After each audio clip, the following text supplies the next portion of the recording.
following is an audio renaissance presentation.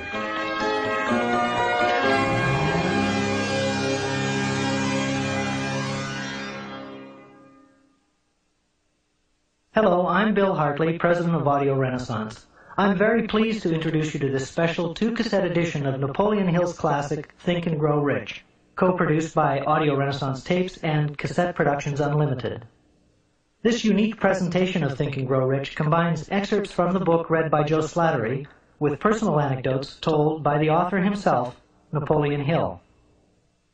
Because there's so much valuable information contained in every minute of this 2-hour program, we've included a self-help success manual designed for you to use along with the audio cassettes. We hope that it'll assist you in organizing your study of Napoleon Hill's philosophy of success, and that it'll become a record of your personal growth as you think and grow rich. Just before we begin, I'd like to give you the following information from the publisher's preface.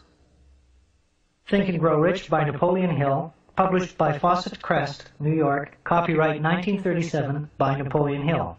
Revised edition, copyright 1960 by Combined Registry Company. Copyright under International and Pan American Copyright Conventions.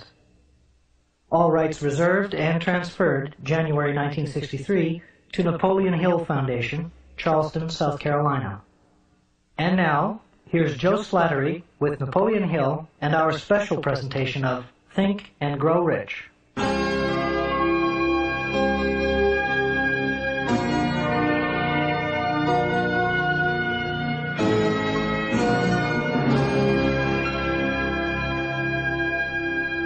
Think and Grow Rich is one of the most influential books of all time in pointing the way to personal achievement, to financial independence, and to riches of the spirit beyond measurement in money. There has never been another book like it, nor ever can be. It was inspired by Andrew Carnegie, who disclosed his formula of personal achievement to the author, Napoleon Hill, many years ago. Carnegie not only made himself a multimillionaire, but he made millionaires of more than a score of men to whom he taught his secret. Another 500 wealthy men revealed the source of their riches to Napoleon Hill, who has spent a lifetime of research in bringing their message to people in all walks of life who are willing to give their thoughts, ideas, and organized plans in return for riches. The riches within your grasp cannot always be measured in money. There are great riches in lasting friendships, harmonious family relationships, sympathy and understanding between business associates, and inner harmony which brings peace of mind measurable only in spiritual values. The philosophy of Think and Grow Rich will prepare you to attract and enjoy these higher estates which always have been and always will be denied to all except those who are ready for them. Everyone desires to be rich, but not everyone knows what constitutes enduring riches. And most people believe riches to consist only in material things that money can buy. Now here is a list of the 12 things which constitute real riches. Number 1, a positive mental attitude. Observe that it heads the list. And second, sound physical health. And third, harmony in human relations. And fourth, freedom from fear. And fifth, the hope of future achievement. And sixth, the capacity for applied faith. And 7, willingness to share one's blessings with others. 8, to be engaged in the labor of love. 9, an open mind on all subjects toward all people. 10, complete self-discipline. 11, wisdom with which to understand people. And 12, financial security. Observe, if you will, with great benefit, the fact that money comes at the end of the list of the 12 things that make men rich. Be prepared when you begin to put the philosophy of Think and Grow Rich into action for a changed life which will not only ease the trials and stresses of living, but will also prepare you for the accumulation of material riches in abundance. In every chapter of this book, mention has been made of the money-making secret which has made fortunes for hundreds of exceedingly wealthy men whom I have carefully analyzed over a long period of years. If you are ready to put it to use, you will recognize this secret at least once in every chapter. I wish I might feel privileged to tell you how you will know if you are ready, but that would deprive you of much of the benefit you will receive when you make the discovery in your own way. As a final word of preparation, before you begin the first chapter, may I offer one brief suggestion which may provide a clue by which the Carnegie secret may be recognized. It is this: all achievement, all earned riches have their beginning in an idea.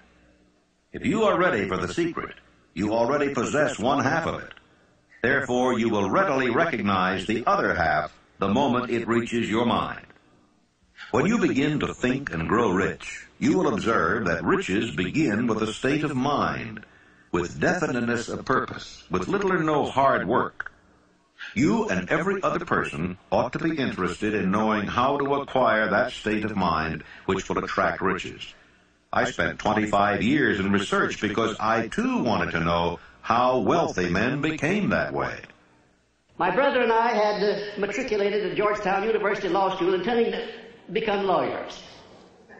We didn't have any money, but I did have ability to write, and I promised that I would write stories about successful men, sell them to a magazine, and pay our way through. And my first assignment, fortunately, was with Andrew Carnegie in Pittsburgh. He gave me 3 hours. And when the 3 hours were over, he said, now, this interview is just beginning. Now, come on out the house, stay all night, and after dinner, we'll take up the interview again. He kept me there 3 days and nights. And believe you me, I was more than flattered. I wondered what it was all about. He kept talking to me about the need for a new philosophy. He said, we've had many philosophies from the days of Socrates and Plato on down to the days of William James and Emerson, but most of them dealt with the moral laws of life. What we need is an economic philosophy for the man of the streets that will enable him to make use of the know-how gained by men like myself over a lifetime of experience. Well, it sounded very nice to me, except for one thing. I didn't know exactly what that word philosophy meant. And finally, at the end of the third day, he said, now look here, I have been talking to you for 3 days about the need for a new philosophy. I'm going to ask you a question about it. If I commission you to become the author of this philosophy, give you letters of introduction to men whose experiences you will need in collaboration with yourself, are you willing to put in 20 years of research, because that's how long it will take, paying your own way as you go along without any subsidy from me, yes or no? Ladies and gentlemen, there have been many times in my life when I have faced difficult problems and difficult decisions, and I don't think I ever faced one more embarrassing than that.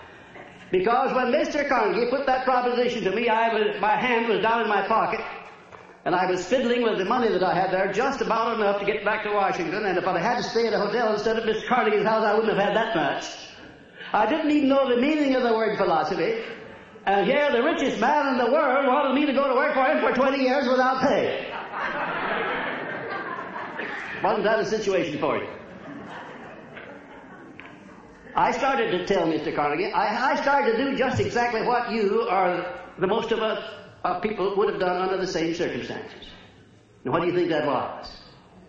What would you have done if you would have faced that sort of proposition, going to work for 20 years without any pay for the richest man in the world? Well, yes, that's what I was about to do. But something inside of me wouldn't let me open my mouth until I got a hunch that if Mr. Carnegie kept me there for 3 days, it must have been for a purpose. That he must have seen something in me that I didn't know was there. Also, that a man with Mr. Carnegie's reputation for picking men certainly didn't pick me to do a job like that unless he knew I had the ability to do it. And whatever this something was, this silent, invisible person that was standing, looking over my shoulder and whispering into my ear, said, go ahead and tell him yes. I said, Mr. Carnegie, I not only will accept the commission, sir, but you may depend upon it that I will complete it. He said, I like the way you ended that sentence up, and I think you'll do it. You have the job. The only contribution Mr. Carnegie ever made to me outside of introducing me where I needed to be introduced was to pay my expenses in the early part of my relationship with him. The first man he sent me to see was Henry Ford. I said, I want you to go up to Detroit, become acquainted with Henry Ford, observe him carefully, because one of these days he's going to dominate the motor industry. and it's going to be second only to the steel industry. This was in 1908, the late fall of 1908, ladies and gentlemen. I went up there and spent 2 days trying to find Ford, and when I did find him, he came out of the rear of a shop where he'd been doing some experimenting with an old pair of overalls on, a plug hat or a derby hat that had been bashed into the crown, grease all over his hands. I remember he got my shirt sleeves dirty when I shook hands with him. And I sat down for a half hour with Mr. Ford, and about all of his conversation consisted of yes and no, mostly no. And I wondered how a man like Mr. Carnegie could have made a mistake like that. Imagine if Mr. Ford would ever be a leader in anything. Well, I won't tell you the rest of it. That's enough.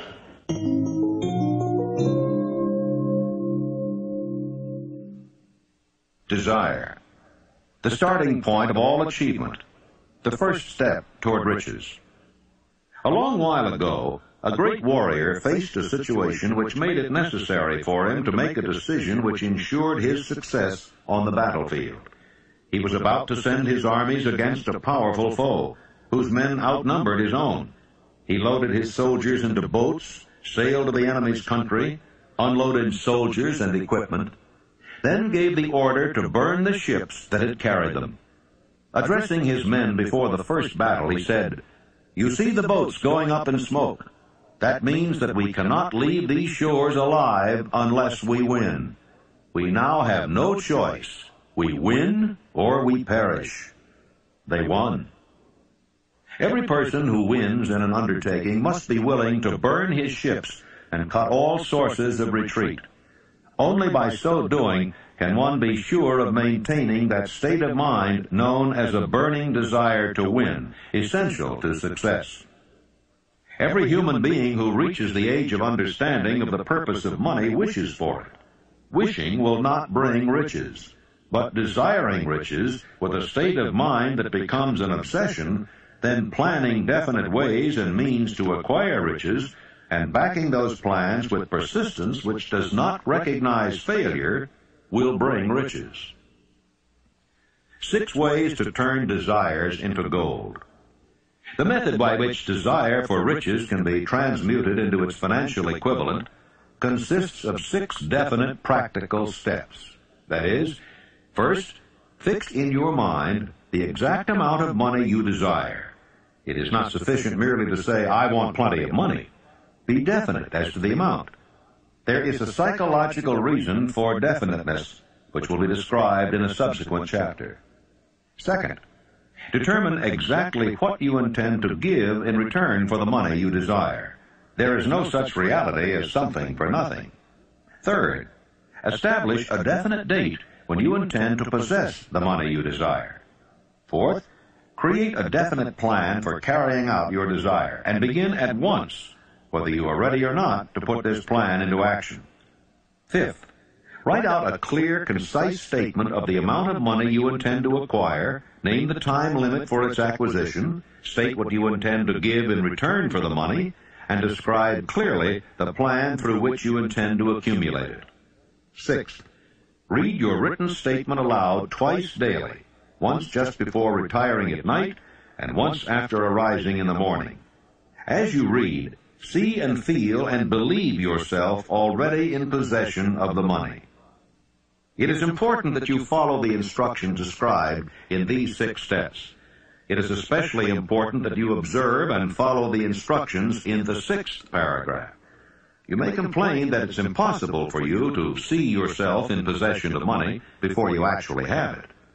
Here is where a burning desire will come to your aid.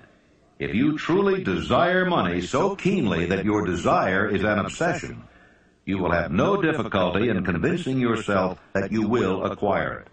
The object is to want money and to become so determined to have it that you convince yourself you will have it. Can you imagine yourself a millionaire? To the uninitiated, who has not been schooled in the working principles of the human mind, these instructions may appear impractical.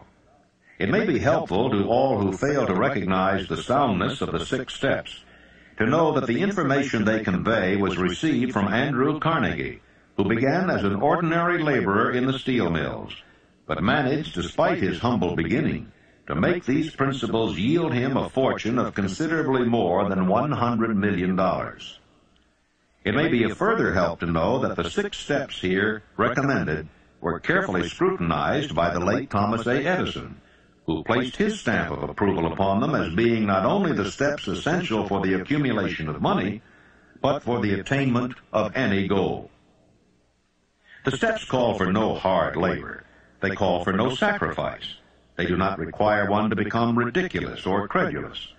To apply them calls for no great amount of education. But the successful application of these 6 steps does call for sufficient imagination to enable one to see and to understand that accumulation of money cannot be left to chance, good fortune, and luck.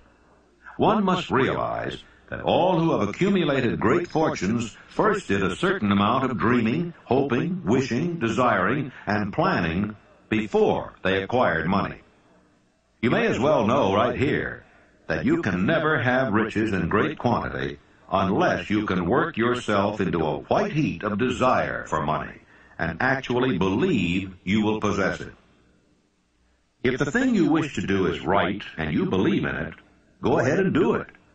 Put your dream across, and never mind what they say if you meet with temporary defeat, for they, perhaps, do not know that every failure brings with it the seed of an equivalent success. Thomas Edison dreamed of a lamp that could be operated by electricity, began where he stood to put his dream into action, and despite more than 10,000 failures, he stood by that dream until he had made it a physical reality. Practical dreamers do not quit. Imagine a man, for instance, standing by through 10,000 different failures, as Mr. Edison did, before giving up. His personal initiative was so definite that he told me that if he hadn't found the secret of the incandescent electric lamp, that at that very moment he would be in the laboratory working on it instead of being out there wasting his time talking with me. And then in a more serious note, Mr. Edison said, you know, I had to succeed because I finally ran out of things that wouldn't work. And I've thought of that so many times, wondering why more people don't keep on keeping on until they run out of things that won't work, for then they're bound to find the thing that will work. There is a difference between wishing for a thing and being ready to receive it. No one is ready for a thing until he believes he can acquire it. The state of mind must be belief, not mere hope or wish. Open-mindedness is essential for belief. Closed minds do not inspire faith, courage, and belief. Remember, no more effort is required to aim high in life, to demand abundance and prosperity, than is required to accept misery and poverty. I believe in the power of desire backed by faith, because I have seen this power lift men from lowly beginnings to places of power and wealth. I have seen it rob the grave of its victims. I have seen it serve as the medium by which men stage to come back after having been defeated in 100 different ways. I have seen it provide my own son with a normal, happy, successful life, despite nature's having sent him into the world without ears. When my second son, Blair, was born, he was born without ears. And the doctors told me that he would be a deaf mute all of his life. I told him he would not be a deaf mute, and that he would live to have 100% of his hearing just like other children. And one of these doctors came over and put his arm on my shoulder, and he said, now look here, Napoleon, there are some things in this world that neither you nor I nor anyone else can do anything about, and now you face one of those situations. I said, Doctor, there is nothing in this world that I can't do something about, if it's nothing more than adjust myself to an unpleasant situation so it does not destroy my spirit. I went to work on that child through prayer before I ever saw him. I worked on him continuously, almost 4 hours a day for the first 4 years of his life. And at the age of about 18 months, we recognized that he was beginning to hear. We didn't know just how much, but by the time he had reached the 4th year, he had developed 65% of his normal hearing. And in his 3rd year in college, in the University of West Virginia, the Acousticon Company, manufacturer of hearing aids, heard about this unusual case, the only one of its kind in the world where a child born without ears ever learned to hear.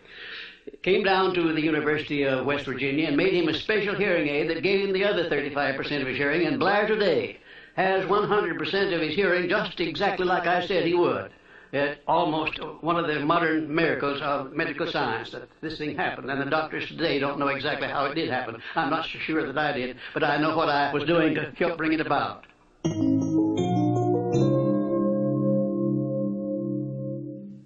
Faith is the head chemist of the mind. When faith is blended with thought, the subconscious mind instantly picks up the vibration, translates it into its spiritual equivalent, and transmits it to infinite intelligence, as in the case of prayer. The emotions of faith, love, and sex are the most powerful of all the major positive emotions. When the three are blended, they have the effect of coloring thought in such a way that it instantly reaches the subconscious mind, where it is changed into its spiritual equivalent, the only form that induces a response from infinite intelligence. How to develop faith? There comes now a statement which will give a better understanding of the importance the principle of autosuggestion assumes in the transmutation of desire into its physical or monetary equivalent. Namely, faith is a state of mind which may be induced or created by affirmation or repeated instructions to the subconscious mind through the principle of autosuggestion.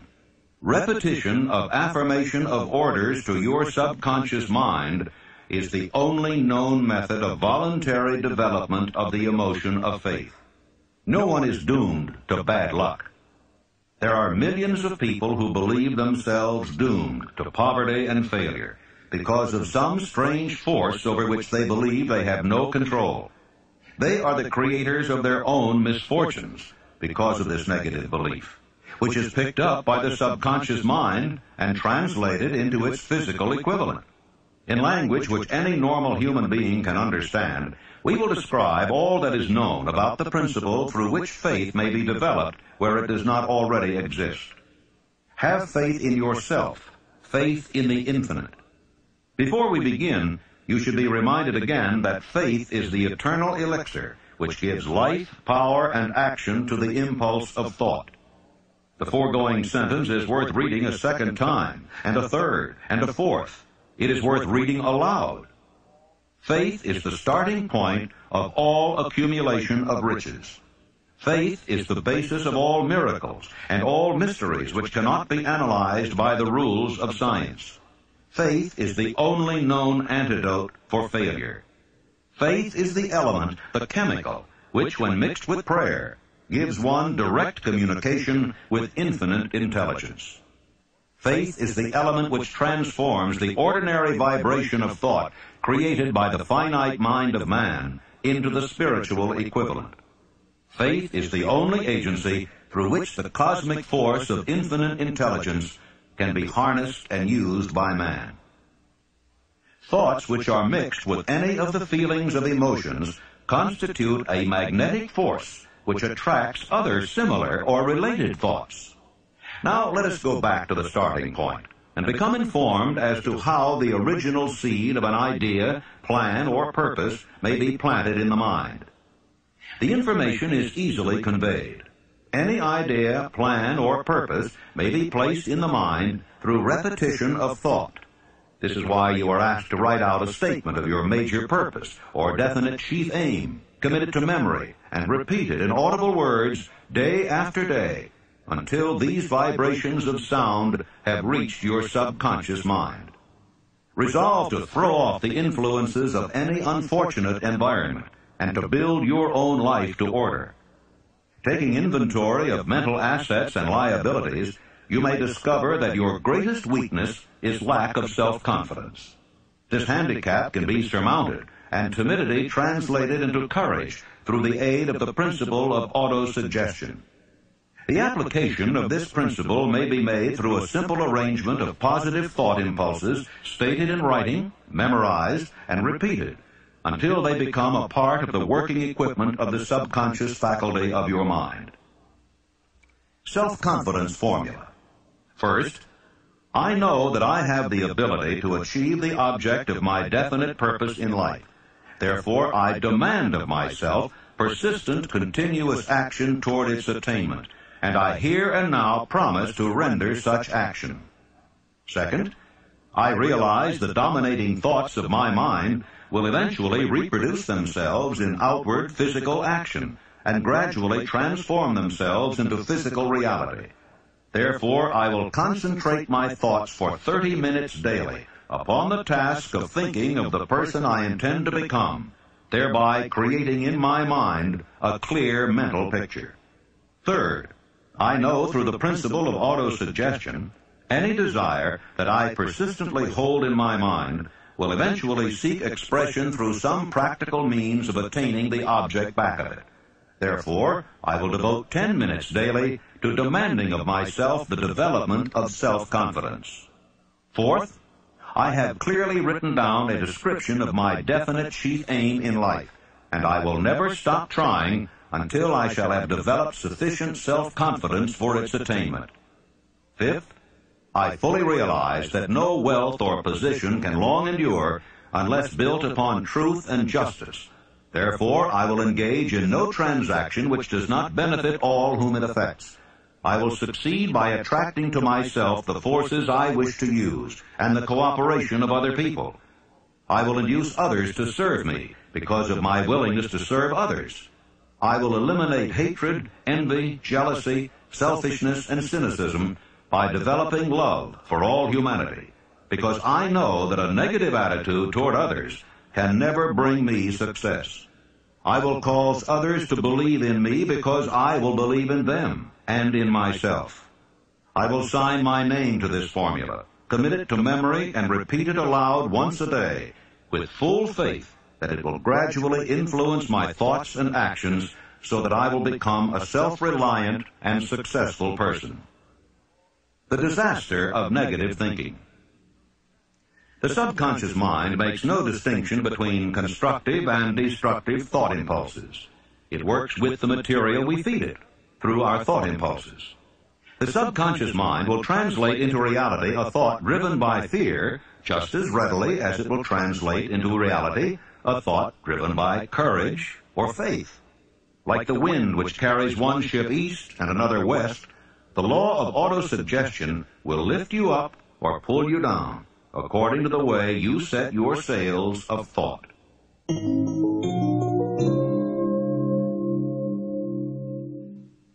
Autosuggestion, the medium for influencing the subconscious mind. The third step toward riches.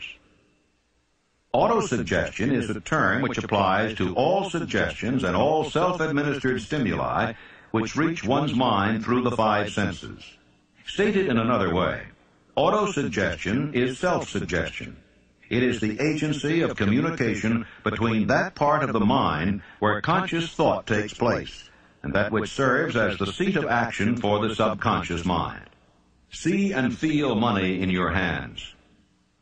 You were instructed in the last of the 6 steps described in the chapter on desire to read aloud twice daily the written statement of your desire for money, and to see and feel yourself in possession of the money.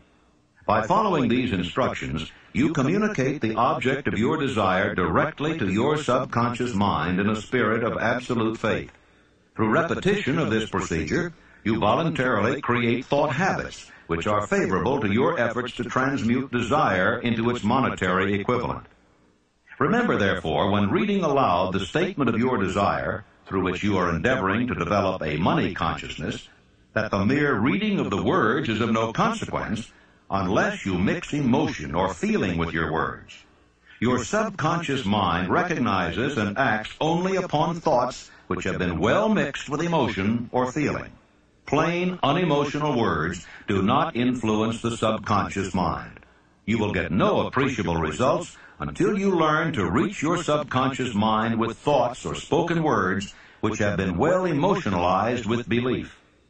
Do not become discouraged if you cannot control and direct your emotions the first time you try to do so.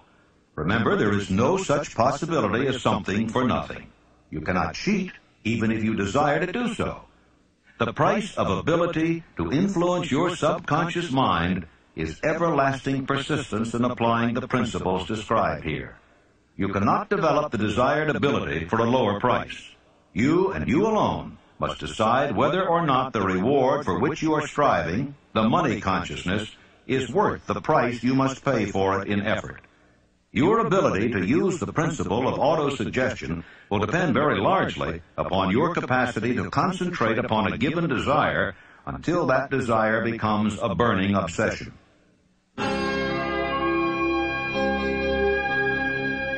Please fast forward to the end and turn the tape over for proper cueing of side 2.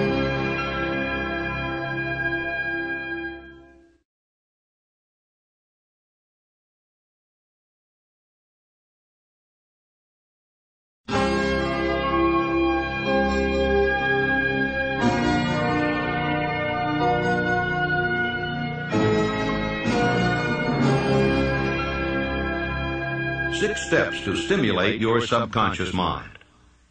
The instructions given in connection with the 6 steps in the 2nd chapter will now be summarized and blended with the principles covered by this chapter as follows.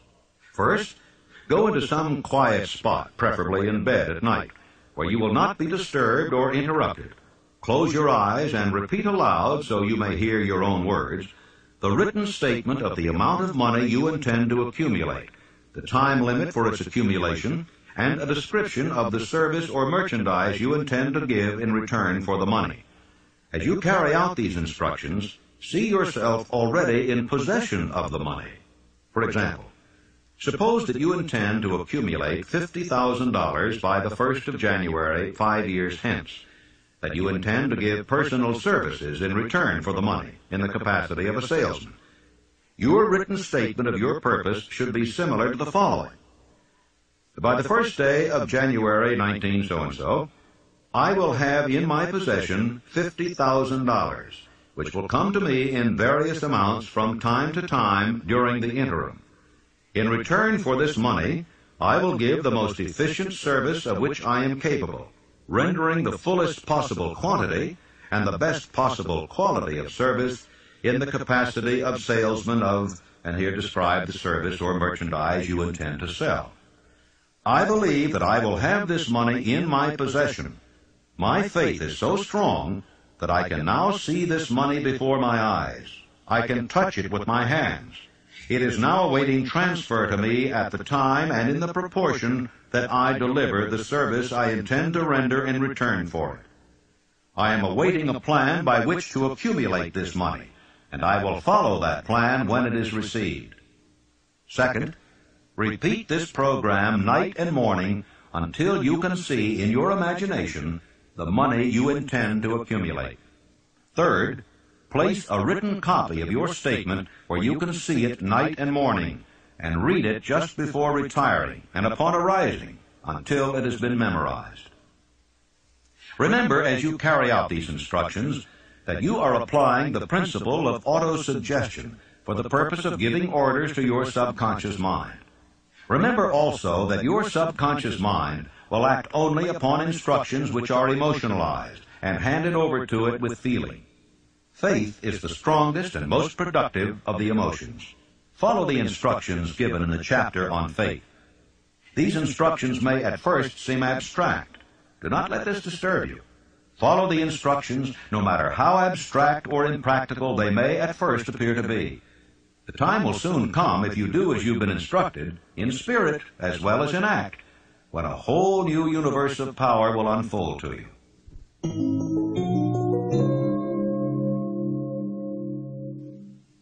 Specialized knowledge, personal experiences or observations, the 4th step toward riches. There are 2 kinds of knowledge. One is general, the other is specialized. General knowledge, no matter how great in quantity or variety it may be, is of but little use in the accumulation of money. The faculties of the great universities possess in the aggregate practically every form of general knowledge known to civilization. Most of the professors have but little money. They specialize on teaching knowledge, but they do not specialize on the organization or the use of knowledge. Knowledge will not attract money unless it is organized and intelligently directed through practical plans of action to the definite end of accumulation of money. Lack of understanding of this fact has been the source of confusion to millions of people who falsely believe that knowledge is power. It is nothing of the sort. Knowledge is only potential power. It becomes power only when and if it is organized into definite plans of action and directed to a definite end. This missing link in all systems of education may be found in the failure of educational institutions to teach their students how to organize and use knowledge after they acquire it. Many people make the mistake of assuming that because Henry Ford had but little schooling, he was not a man of education. Those who make this mistake do not understand the real meaning of the word educate. That word is derived from the Latin word educo, meaning to educe, to draw out, to develop from within. An educated man is not necessarily one which has an abundance of general or specialized knowledge. An educated man is one who has so developed the faculties of his mind that he may acquire anything he wants or its equivalent without violating the rights of others. You must remember that Mr. Edison only had 3 months of schooling in his entire life. Although he chose a work that called for the application of many of the sciences, he knew nothing about any of them. Now, you may wish to ask how in the world did he get along with only 3 months of schooling in the business of inventing, dealing with the sciences, and yet knowing nothing about any of them. I've been asked that question many times. Well, the answer is very simple. He got along by surrounding himself with men who did understand the sciences, technical men, educated men, and he used their brains just as successfully as if he had had the knowledge himself. As a matter of fact, every successful man in the upper brackets of achievement makes use of other people's knowledge and their influence and their education under the mastermind principle. Then there would be Mr. Andrew Carnegie, my sponsor. He came over to this country in the steerage, didn't have enough money to pay first-class fare on the boat. And he rose to a high position in the world by surrounding himself with men who knew more than he did, who could do the things that he wanted done. And I could name 100 others who started in low positions and rose to high positions in life by associating themselves with other people under the mastermind principle. The accumulation of great fortunes calls for power, and power is acquired through highly organized and intelligently directed specialized knowledge. But that knowledge does not necessarily have to be in the possession of the man who accumulates the fortune. The preceding paragraph should give hope and encouragement to the man with ambition to accumulate a fortune who has not possessed himself of the necessary education to supply such specialized knowledge as he may require. Men sometimes go through life suffering from inferiority complexes because they are not men of education. The man who can organize and direct a mastermind group of men who possess knowledge useful in the accumulation of money is just as much a man of education as any man in the group. Back of all ideas is specialized knowledge. Unfortunately, for those who do not find riches in abundance, specialized knowledge is more abundant and more easily acquired than ideas. Because of this very truth, there is a universal demand and an ever-increasing opportunity for the person capable of helping men and women to sell their personal services advantageously. Capability means imagination, the one quality needed to combine specialized knowledge with ideas in the form of organized plans designed to yield riches. If you have imagination, this chapter may present you with an idea sufficient to serve as the beginning of the riches you desire. Remember, the idea is the main thing. Specialized knowledge may be found just around the corner. Any corner.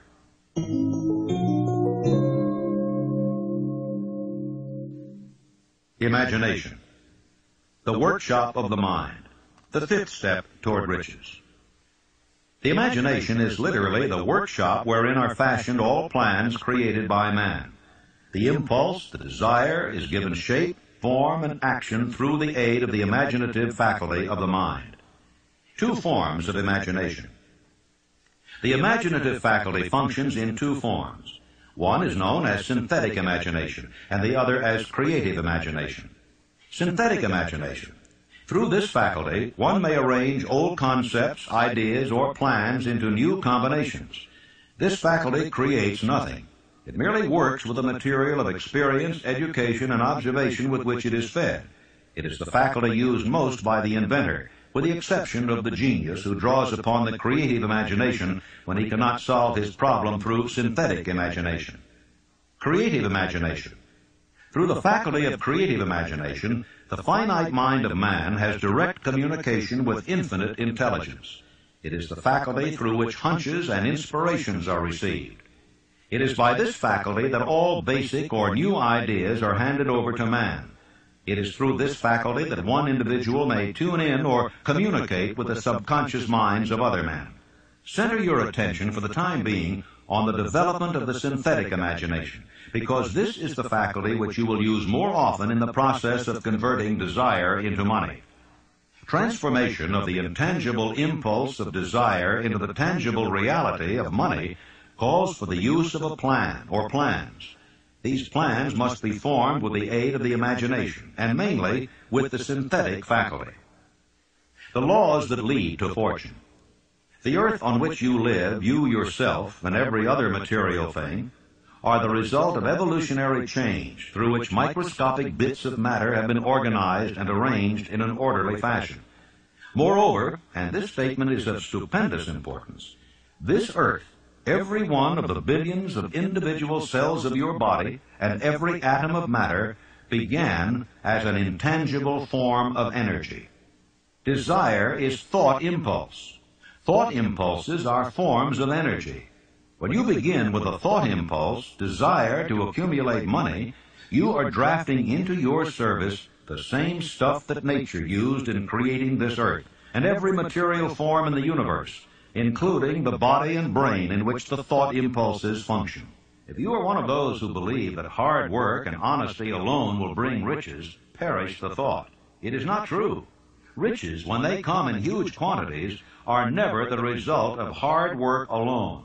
Riches come, if they come at all, in response to definite demands based upon the application of definite principles and not by chance or luck.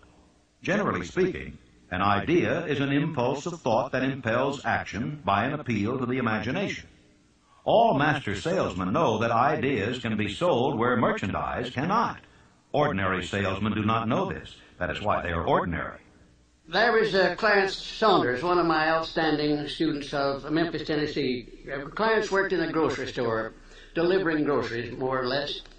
And he had a great amount of enthusiasm and also a keen imagination. He was constantly trying to interest his employer in new and improved methods of merchandising. And finally, the employer became so peeved at Clarence for wasting his time with what he called foolish suggestions that he told him that if he came in with another one, he was going to fire him. Shortly thereafter, a cafeteria was opened in Memphis, Tennessee, the first cafeteria that came there. And when Clarence went out to his lunch that day, he saw a great line of people extending out onto the sidewalk, waiting to be served in the cafeteria. Out of curiosity, he got on the end of the line, and when he picked up his tray and filled it up, by the time he got down to the cashier or the checker, his imagination began to turn, and he said, what a wonderful thing this would be in our grocery business, to have a self-help grocery store so women could come in with a basket on their arm, pick up what they wanted, and pay for it at one place as they went out. It would save a lot of time, and it would save a lot of embarrassment.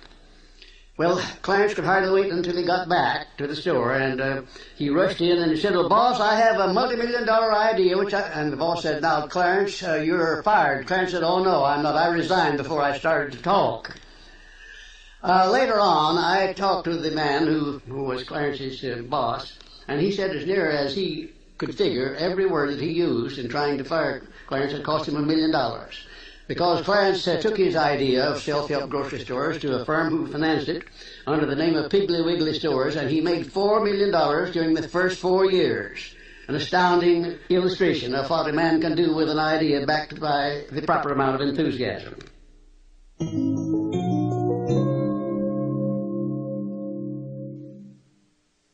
Organized planning. The crystallization of desire into action. The sixth step toward riches. You have learned that everything man creates or acquires begins in the form of desire. That desire is taken on the first lap of its journey from the abstract to the concrete into the workshop of the imagination, where plans for its transition are created and organized. You will now be instructed how to build plans which will be practical, namely, A, ally yourself with a group of as many people as you may need for the creation and carrying out of your plan or plans for the accumulation of money, making use of the mastermind principle described in a later chapter. Compliance with this instruction is absolutely essential. Do not neglect it. B, before forming your mastermind alliance, decide what advantages and benefits you may offer the individual members of your group in return for their cooperation. No one will work indefinitely without some form of compensation. No intelligent person will either request or expect another to work without adequate compensation, although this may not always be in the form of money.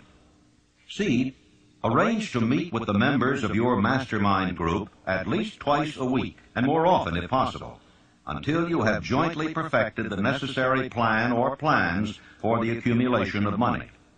D, maintain perfect harmony between yourself and every member of your mastermind group. If you fail to carry out this instruction to the letter, you may expect to meet with failure. The mastermind principle cannot obtain where perfect harmony does not prevail.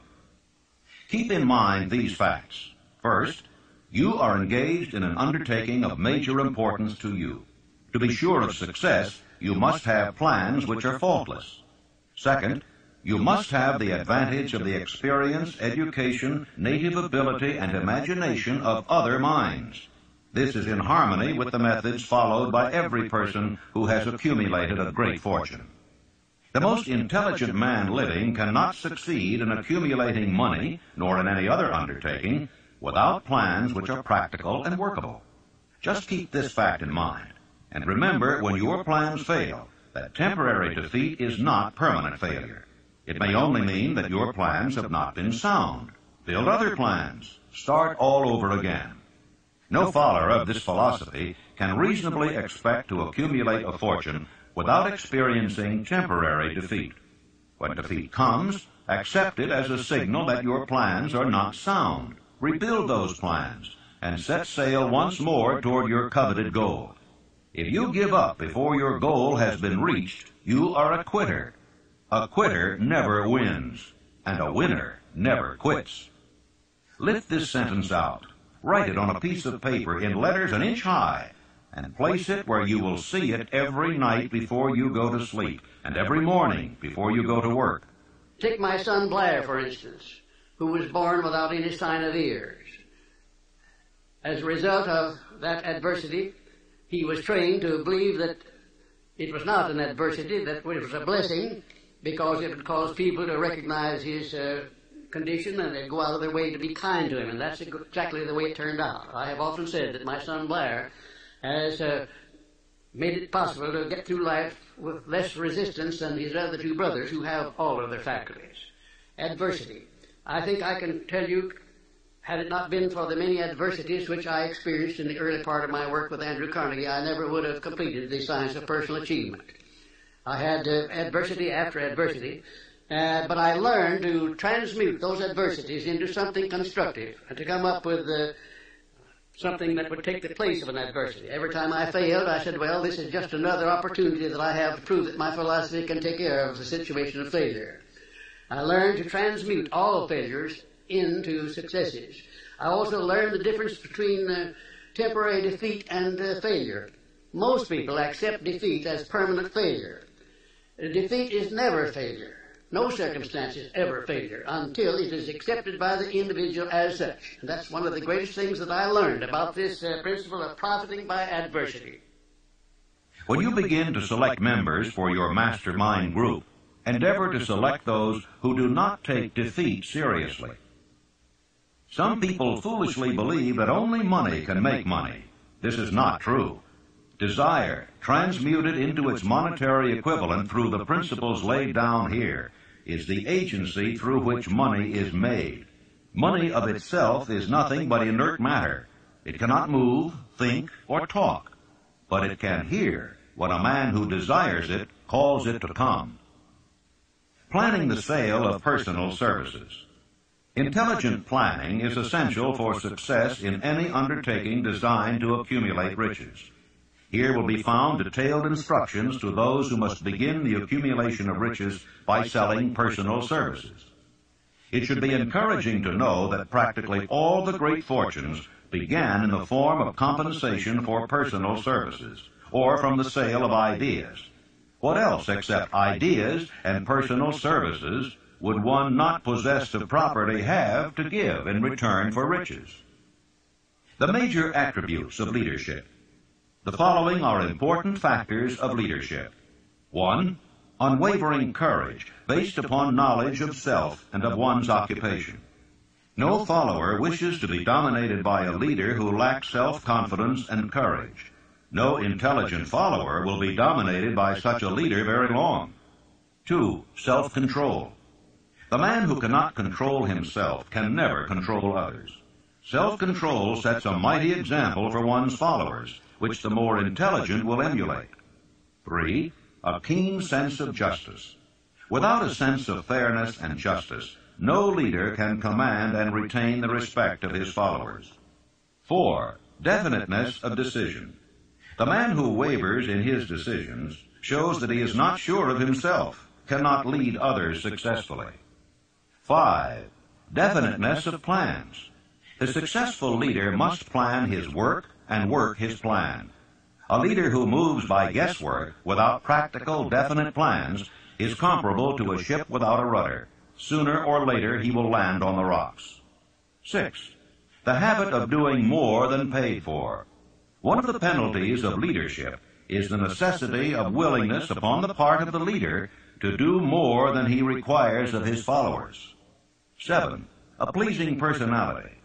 No slovenly, careless person can become a successful leader. Leadership calls for respect. Followers will not respect a leader who does not grade high on all of the factors of a pleasing personality. 8. Sympathy and understanding. The successful leader must be in sympathy with his followers. Moreover, he must understand them and their problems. 9. Mastery of detail. Successful leadership calls for mastery of the details of the leader's position. 10. Willingness to assume full responsibility. The successful leader must be willing to assume responsibility for the mistakes and the shortcomings of his followers. If he tries to shift this responsibility, he will not remain the leader. If one of his followers makes a mistake and shows himself incompetent, the leader must consider that it is he who failed. 11. Cooperation. The successful leader must understand and apply the principles of cooperative effort and be able to induce his followers to do the same. Leadership calls for power, and power calls for cooperation. How to get the exact position you desire. Everyone enjoys doing the kind of work for which he is best suited. An artist loves to work with paints, a craftsman with his hands, a writer loves to write. Those with less definite talents have their preferences for certain fields of business and industry. If America does anything well, it offers a full range of occupations: tilling the soil, manufacturing, marketing, and the professions. First, decide exactly what kind of job you want. If the job doesn't already exist, perhaps you can create it. Second, choose the company or individual for whom you wish to work. Third, study your prospective employer as to policies, personnel, chances of advancement. Fourth, by analysis of yourself and your talents and capabilities, figure what you can offer and plan ways and means of giving advantages, services, developments, ideas that you believe you can successfully deliver. Fifth, forget about a job. Forget whether or not there is an opening. Forget the usual routine of, have you got a job for me? Concentrate on what you can give. Sixth, once you have your plan in mind, arrange with an experienced writer to put it on paper in neat form and in full detail. Seventh, present it to the proper person with authority, and he will do the rest. Every company is looking for men who can give something of value, whether it be ideas, services, or connections. Every company has room for the man who has a definite plan of action which is to the advantage of that company. This line of procedure may take a few days or weeks of extra time, but the difference in income, in advancement, and in gaining recognition will save years of hard work at small pay. It has many advantages, the main one being that it will often save from 1 to 5 years of time in reaching a chosen goal. Every person who starts or gets in halfway up the ladder does so by deliberate and careful planning. For instance, back in the early days when I wanted to get a job from a certain firm while I was going to high school, here's the way I went about it. I wrote an application stating my qualifications and my desire for the job. The answer came back, no, too sorry, no position open. Next I sent a telegram. Answer was still no. And next I sent a special delivery letter every day for a week. Answer was still no. Next I sent a special delivery every hour for 2 days. And the firm telegraphed me to come and go to work. Every person must be his own salesman of personal services. The quality and the quantity of service rendered and the spirit in which it is rendered determine to a large extent the price and the duration of employment. To market personal services effectively, which means a permanent market at a satisfactory price under pleasant conditions, one must adopt and follow the QQS formula, which means that quality plus quantity plus the proper spirit of cooperation equals perfect salesmanship of service. Remember the QQS formula, but do more. Apply it as a habit. Let us analyze the formula to make sure we understand exactly what it means. 1. Quality of service shall be construed to mean the performance of every detail in connection with your position in the most efficient manner possible, with the object of greater efficiency always in mind. 2. Quantity of service shall be understood to mean the habit of rendering all the service of which you are capable at all times with the purpose of increasing the amount of service rendered as greater skill is developed through practice and experience. Emphasis is again placed on the word habit. 3. Spirit of service shall be construed to mean the habit of agreeable, harmonious conduct which will induce cooperation from associates and fellow employees. Well, let me relate my experience with Franklin D. Roosevelt in the White House in 1933, and will give you a fine indication of how the students of this philosophy may profit by this important principle. First of all, let me define the principle of going the extra mile. It means rendering more service and better service than you are paid to render, and doing it all the time, and doing it in a pleasing, positive mental attitude.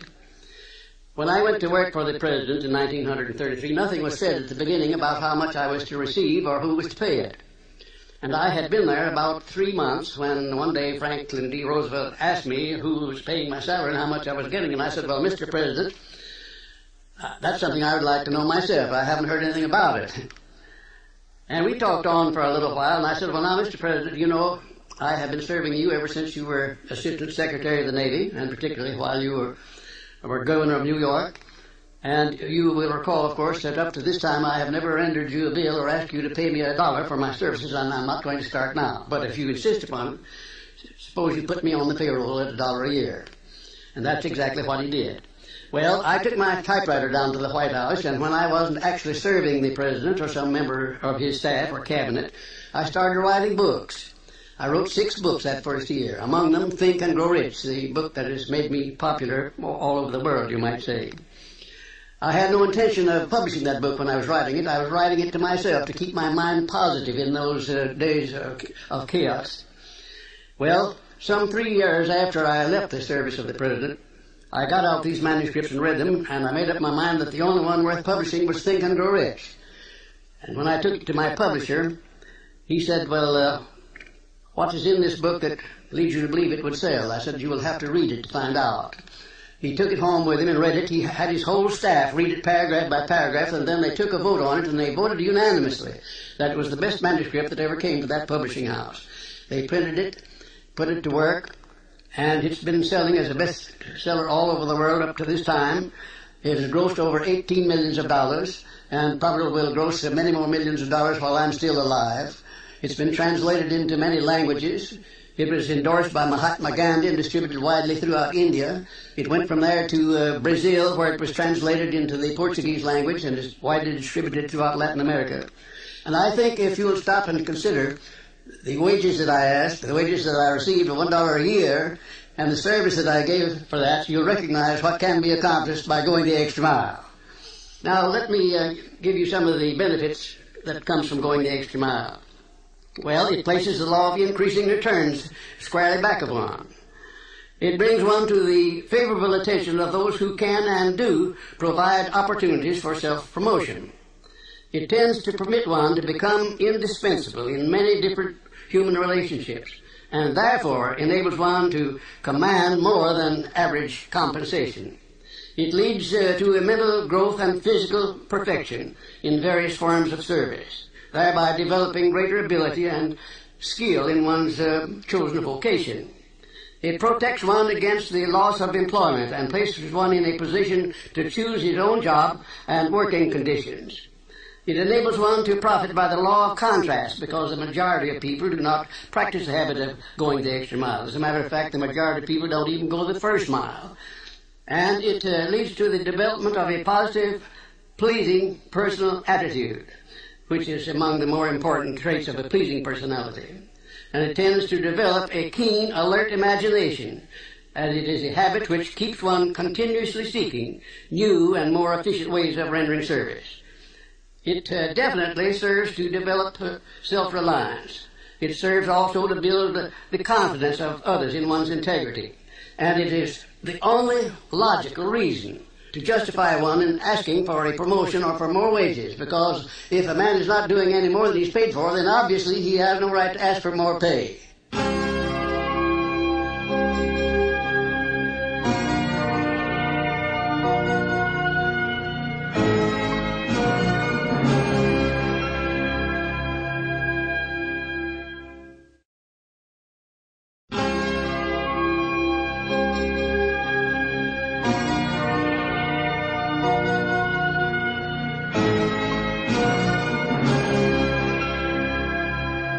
Do you know your own worth?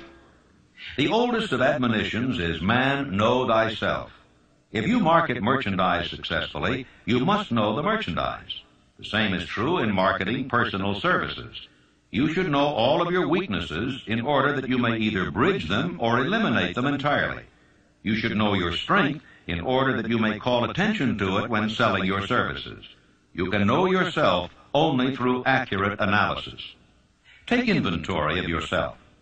Annual self-analysis is an essential in the effective marketing of personal services, as is annual inventory in merchandising. Moreover, the yearly analysis should disclose a decrease in faults and an increase in virtues. One goes ahead, stands still, or goes backward in life. One's object should be, of course, to go ahead. Annual self-analysis will disclose whether advancement has been made, and if so, how much. It will also disclose any backward steps one may have made. The effective marketing of personal services requires one to move forward even if the progress is slow.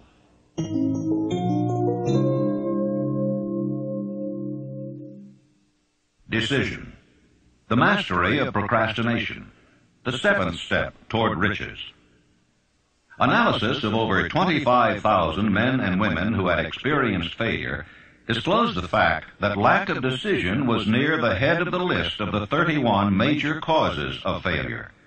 Procrastination, the opposite of decision, is a common enemy which practically every man must conquer. Analysis of several hundred people who had accumulated fortunes well beyond the $1 million mark disclosed the fact that every one of them had the habit of reaching decisions promptly and of changing these decisions slowly, if and when they were changed.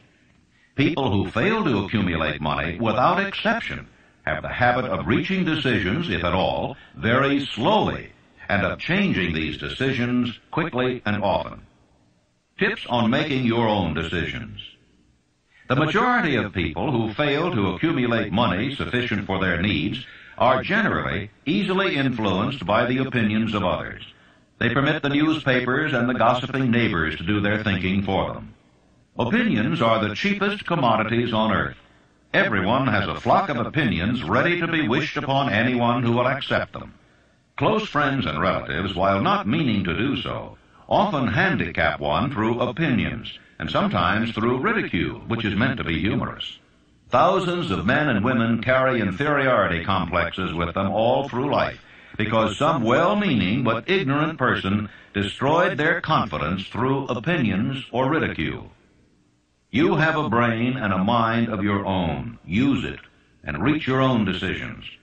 If you need facts or information from other people to enable you to reach decisions, as you probably will in many instances, acquire these facts or secure the information you need quietly without disclosing your purpose. 56 who risked the gallows. The greatest decision of all time, as far as any American citizen is concerned, was reached in Philadelphia, July 4th, 1776, when 56 men signed their names to a document which they well knew would bring freedom to all Americans or leave every one of the 56 hanging from a gallows. You have heard of this famous document, but you may not have drawn from it the great lesson in personal achievement it so plainly taught. We all remember the date of this momentous decision, but few of us realize what courage that decision required. We remember our history as it was taught. We remember dates and the names of the men who fought.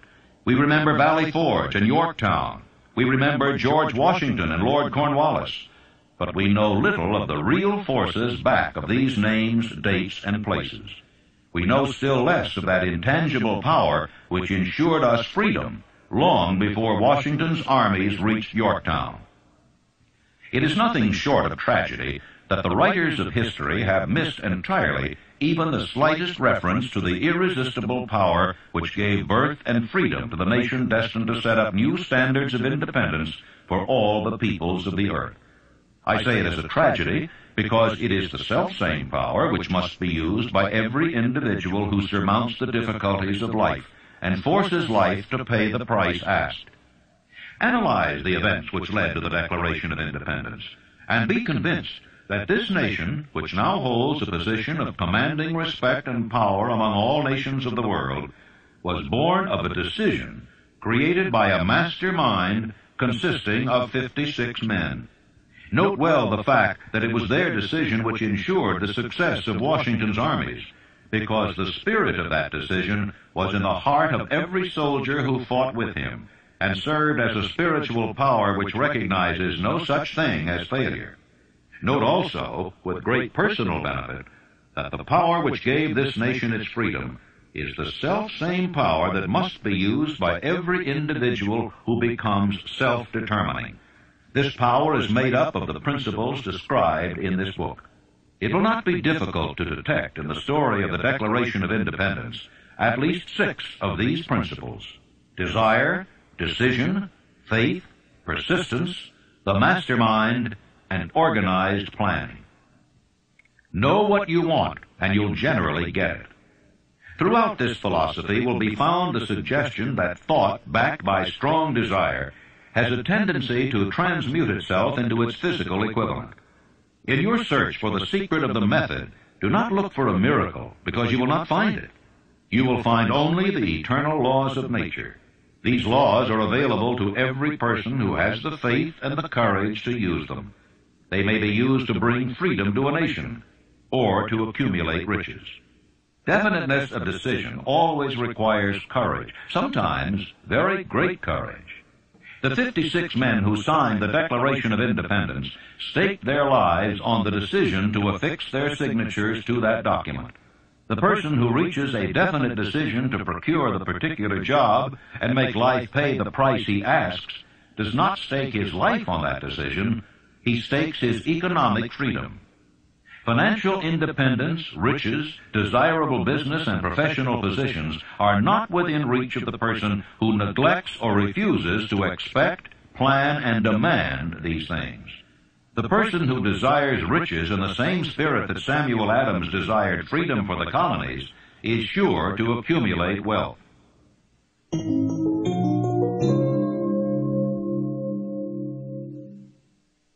Persistence, the sustained effort necessary to induce faith. The 8th step toward riches. Persistence is an essential factor in the procedure of transmuting desire into its monetary equivalent. The basis of persistence is the power of will. Willpower and desire, when properly combined, make an irresistible pair. The starting point of all achievement is desire. Keep this constantly in mind. Weak desires bring weak results, just as a small amount of fire makes a small amount of heat. If you find yourself lacking in persistence, this weakness may be remedied by building a stronger fire under your desires. And if you find that you are indifferent, you may be sure that you have not yet acquired the money consciousness which you must possess before you can be sure of accumulating a fortune. Those who can take it are bountifully rewarded for their persistence. They receive as their compensation whatever goal they are pursuing. That is not all. They receive something infinitely more important than material compensation: the knowledge that every failure brings with it the seed of an equivalent advantage. You can train yourself to be persistent. Persistence is a state of mind. Therefore, it can be cultivated.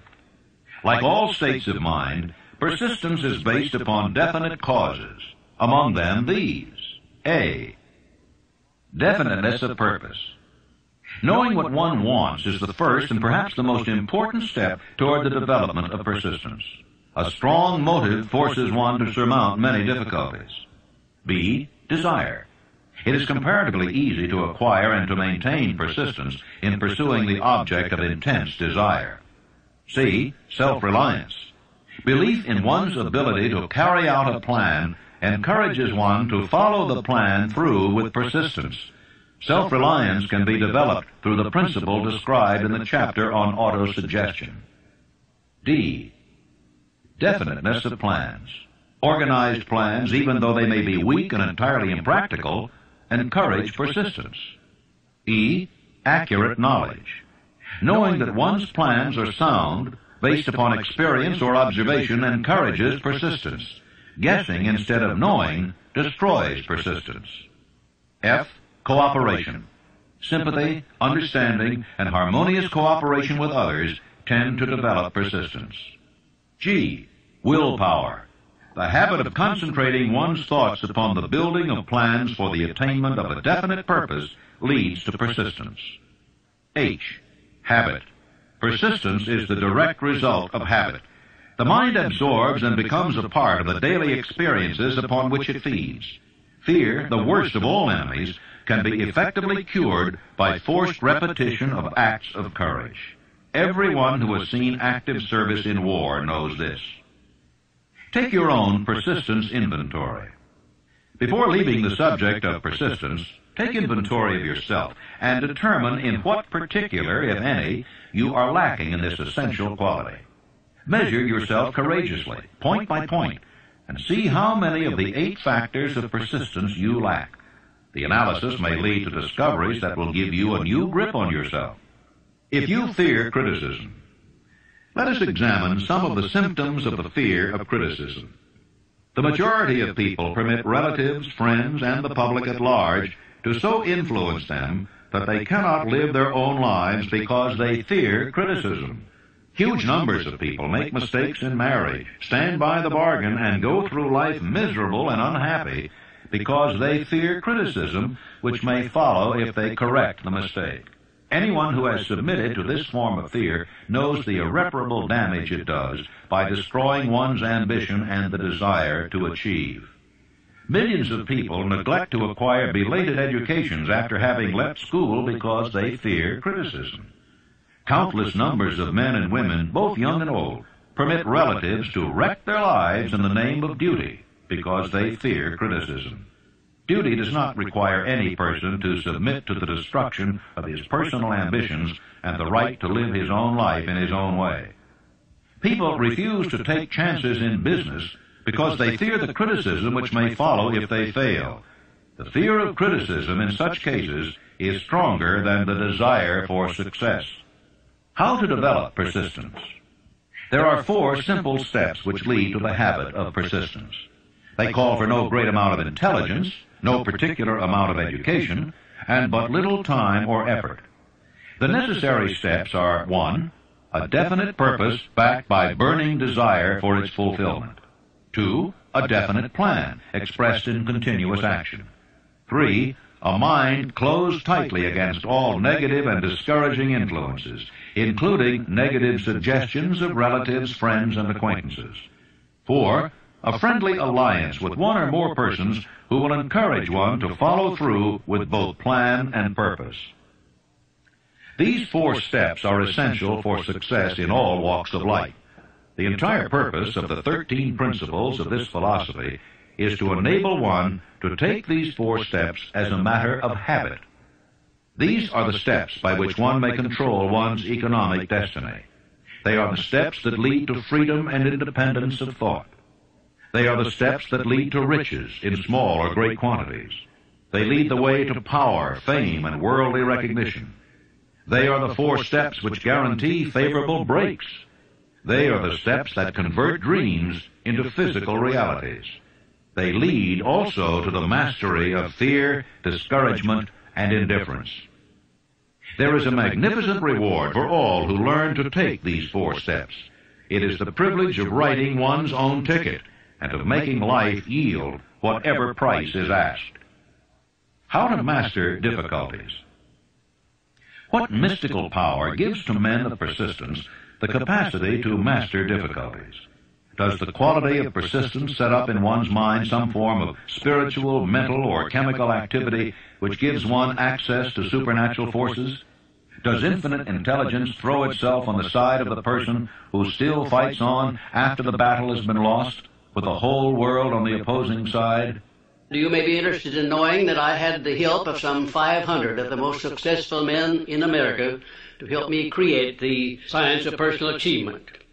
Among them were such men as Thomas A. Edison, Henry Ford, John Wanamaker. Let me tell you about one man, perhaps my most outstanding student, who has made a tremendous success of his life by applying definiteness of purpose. His name is W. Clement Stone, president of the Combined Insurance Company of America. Right after Think and Grow Rich was published in 1937, someone gave Mr. Stone a copy of this book, and he was so impressed by it that he laid out a 20-year plan for himself. At that time, he was selling insurance, I suppose making $200 or $300, maybe $400 a week at the most. Now, his plan called for him to own a company of his own within 20 years, and for him to be president of it, and his personal fortune to be not less than $10 million. Well, long before the 20 years were up, he was the president and majority owner of 4 large insurance companies. His personal fortune was over $35 million, and today it is estimated that his fortune is over $100 million. And he attributes his success entirely to the application of the famous Andrew Carnegie philosophy, and particularly to the application of definiteness of purpose. His 2,000 salesmen are known to be the most successful men in the insurance field, and every one of those 2,000 men has been taught to use the science of personal achievement and to emphasize the principle of definiteness of purpose.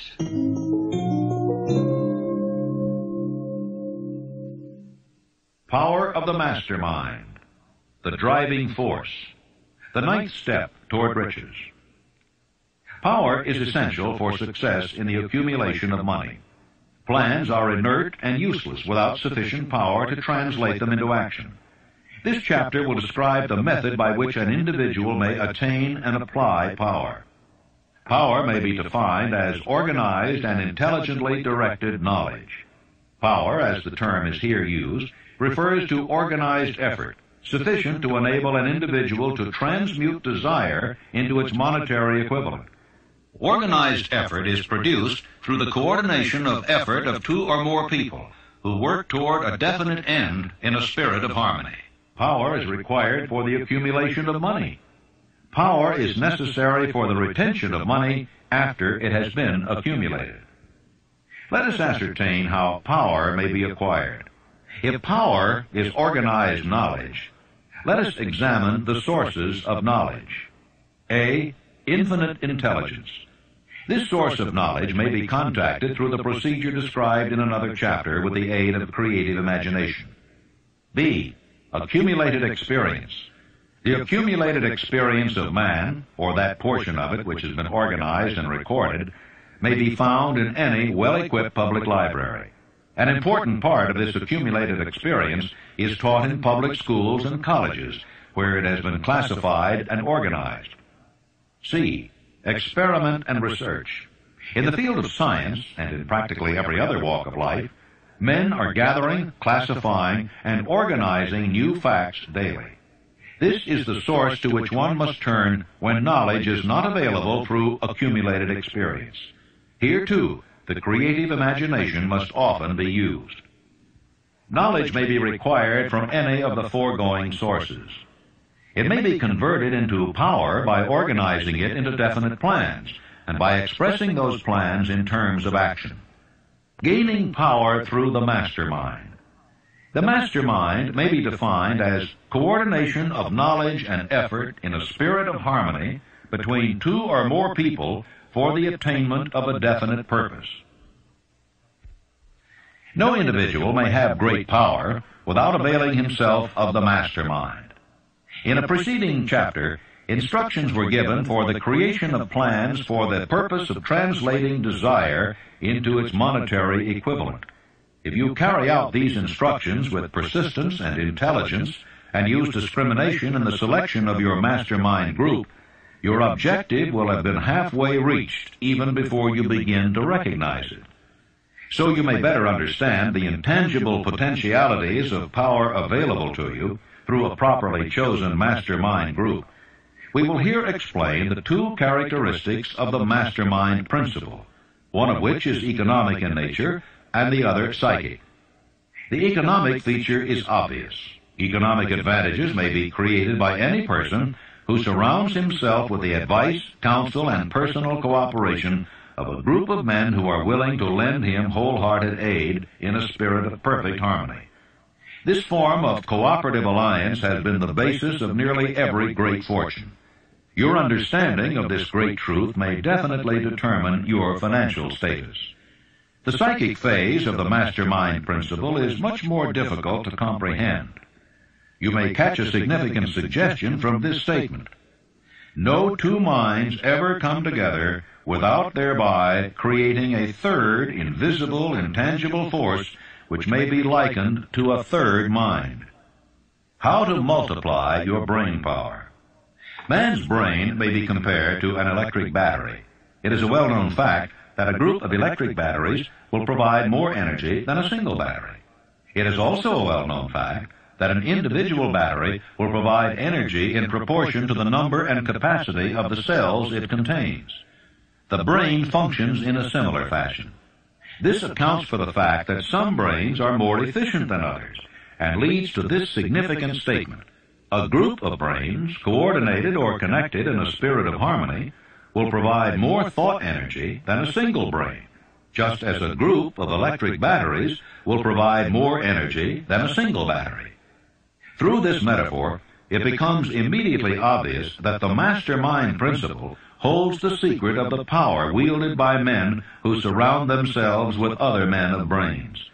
There follows now another statement which will lead still nearer to an understanding of the psychic phase of the mastermind principle. When a group of individual brains are coordinated and function in harmony, the increased energy created through that alliance becomes available to every individual brain in the group. It is a well-known fact that Henry Ford began his business career under the handicap of poverty, illiteracy, and ignorance. It is an equally well-known fact that within the inconceivably short period of 10 years, Mr. Ford mastered these three handicaps, and that within 25 years, he made himself one of the richest men in America. Connect with this fact the additional knowledge that Mr. Ford's most rapid strides became noticeable from the time he became a personal friend of Thomas A. Edison, and you will begin to understand what the influence of one mind upon another can accomplish. Go a step farther and consider the fact that Mr. Ford's most outstanding achievements began from the time that he formed the acquaintance of Harvey Firestone, John Burroughs, and Luther Burbank, each a man of great brain capacity. And you will have further evidence that power may be produced through friendly alliance of minds.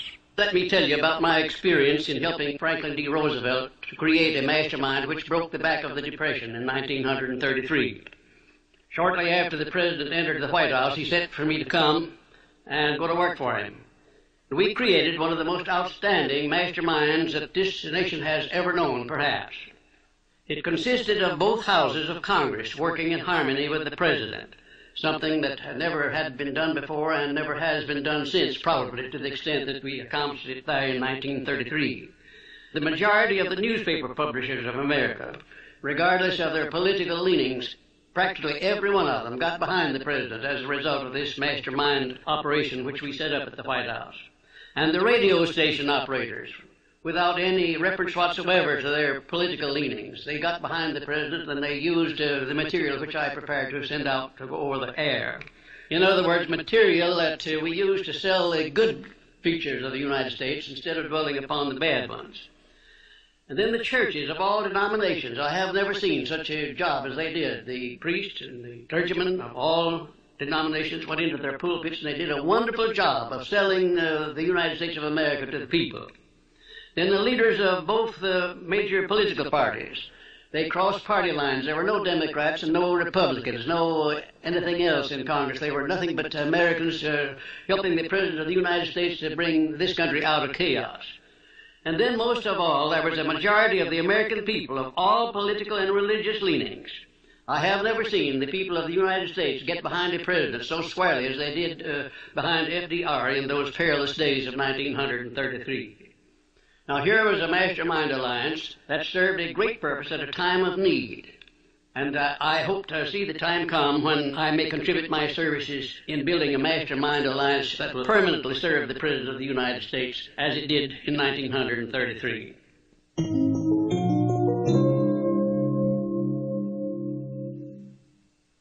The mystery of sex transmutation, the 10th step toward riches.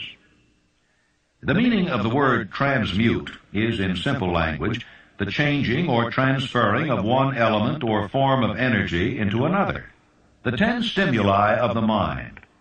The human mind responds to stimuli through which it may be keyed up to high rates of vibration, known as enthusiasm, creative imagination, intense desire, and so on. The stimuli to which the mind responds most freely are 1. The desire for sex expression. 2. Love. 3. A burning desire for fame, power, or financial gain, money. 4. Music. 5. Friendship between either those of the same sex or those of the opposite sex. 6. A mastermind alliance based upon the harmony of 2 or more people who ally themselves for spiritual or temporal advancement. 7. Mutual suffering, such as that experienced by people who are persecuted. 8. Autosuggestion. 9. Fear. 10. Narcotics and alcohol. The desire for sex expression comes at the head of the list of stimuli, which most effectively step up the mind and start the wheels of physical action. 8 of these stimuli are natural and constructive. 2 are destructive. When brain action has been stimulated through 1 or more of the 10 mind stimulants, it has the effect of lifting the individual far above the horizon of ordinary thought and permits him to envision distance, scope, and quality of thoughts not available on the lower plane, such as that occupied while one is engaged in the solution of the problems of business and professional routine. The world is ruled and the destiny of civilization is established by the human emotions. People are influenced in their actions not by reason so much as by feelings. The creative faculty of the mind is set into action entirely by emotions and not by cold reason. The most powerful of all human emotions is that of sex. There are other mind stimulants, some of which have been listed, but no one of them, nor all of them combined, can equal the driving power of sex. A mind stimulant is any influence which will either temporarily or permanently increase the intensity of thought. The 10 major stimulants described are those most commonly resorted to. Through these sources, one may commune with infinite intelligence or enter at will the storehouse of the subconscious mind, either one's own or that of another person, a procedure which is all there is of genius. The emotion of sex is an irresistible force against which there can be no such opposition as an immovable body. When driven by this emotion, men become gifted with a superpower for action. Understand this truth, and you will catch the significance of the statement that sex transmutation contains the secret of creative ability. The transmutation of sex energy calls for the exercise of willpower, to be sure, but the reward is worth the effort. The desire for sexual expression is inborn and natural. The desire cannot and should not be submerged or eliminated, but it should be given an outlet through forms of expression which enrich the body, mind, and spirit of man. Sex alone is a mighty urge to action, but its forces are like a cyclone. They are often uncontrollable. When the emotion of love begins to mix itself with the emotion of sex, the result is calmness of purpose, poise, accuracy of judgment, and balance. Love is, without question, life's greatest experience.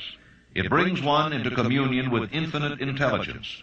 When mixed with the emotions of romance and sex, it may lead one far up the ladder of creative effort. The emotions of love, sex, and romance are sides of the eternal triangle of achievement-building genius. Love is an emotion with many sides, shades, and colors. But the most intense and burning of all kinds of love is that experienced in the blending of the emotions of love and sex. When the emotion of romance is added to those of love and sex, the obstructions between the finite mind of man and infinite intelligence are removed. Then a genius has been born.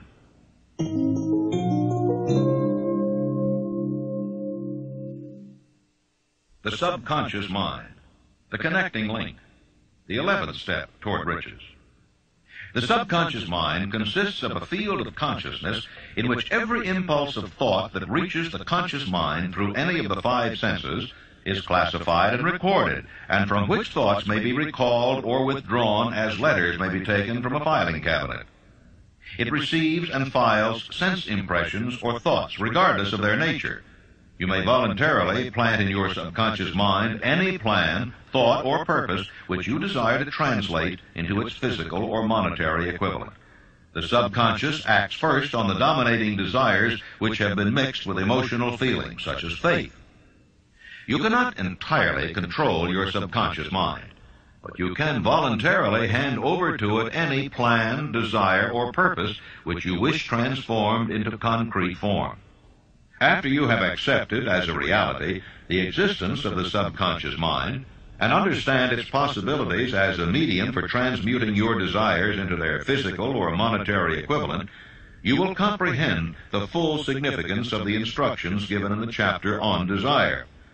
You will also understand why you have been repeatedly admonished to make your desires clear and to reduce them to writing.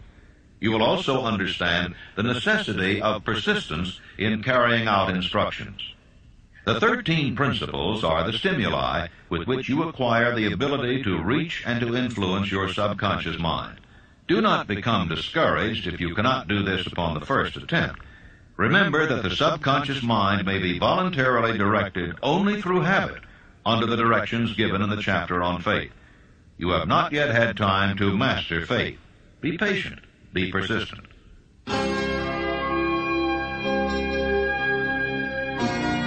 Please fast forward to the end and turn the tape over for proper cueing of side 4.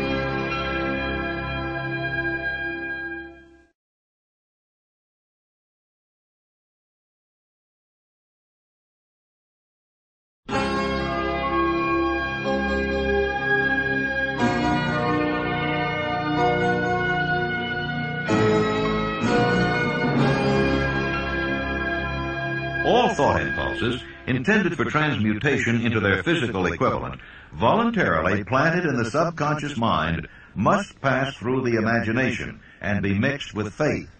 The mixing of faith with a plan or purpose intended for submission to the subconscious mind may be done only through the imagination. From these statements, you will readily observe that voluntary use of the subconscious mind calls for coordination and application of all the principles. You are preparing yourself to influence and control the inner audience of your subconscious mind in order to hand over to it the desire for money, which you wish transmuted into its monetary equivalent. It is essential, therefore, that you understand the method of approach to this inner audience. You must speak its language, or it will not heed your call. It understands best the language of emotion or feeling. Let us therefore describe here the 7 major positive emotions and the 7 major negative emotions. so that you may draw upon the positives and avoid the negatives when giving instructions to your subconscious mind. The 7 major positive emotions: the emotion of desire, the emotion of faith, the emotion of love, the emotion of sex, the emotion of enthusiasm, the emotion of romance, the emotion of hope. There are other positive emotions, but these are the 7 most powerful and the ones most commonly used in creative effort. Master these 7 emotions. They can be mastered only by use, and the other positive emotions will be at your command when you need them. Remember in this connection that you are studying a book which is intended to help you develop a money consciousness by filling your mind with positive emotions. The 7 major negative emotions to be avoided: the emotion of fear, the emotion of jealousy, the emotion of hatred, the emotion of revenge, the emotion of greed, the emotion of superstition, the emotion of anger.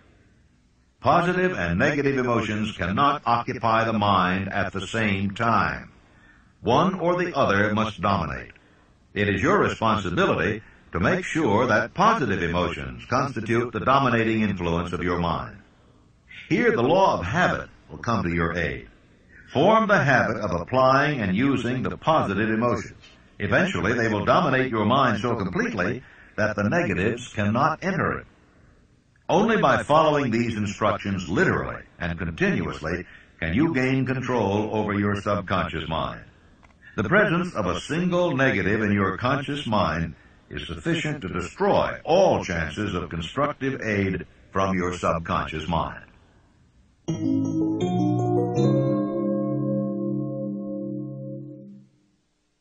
The brain, a broadcasting and receiving station for thought. The 12th step toward riches. More than 40 years ago, the author, working in conjunction with the late Dr. Alexander Graham Bell and Dr. Elmer R. Gates, observed that every human brain is both a broadcasting and receiving station for the vibration of thought. The subconscious mind is the sending station of the brain, through which vibrations of thought are broadcast. The creative imagination is the receiving set, through which the energies of thought are picked up.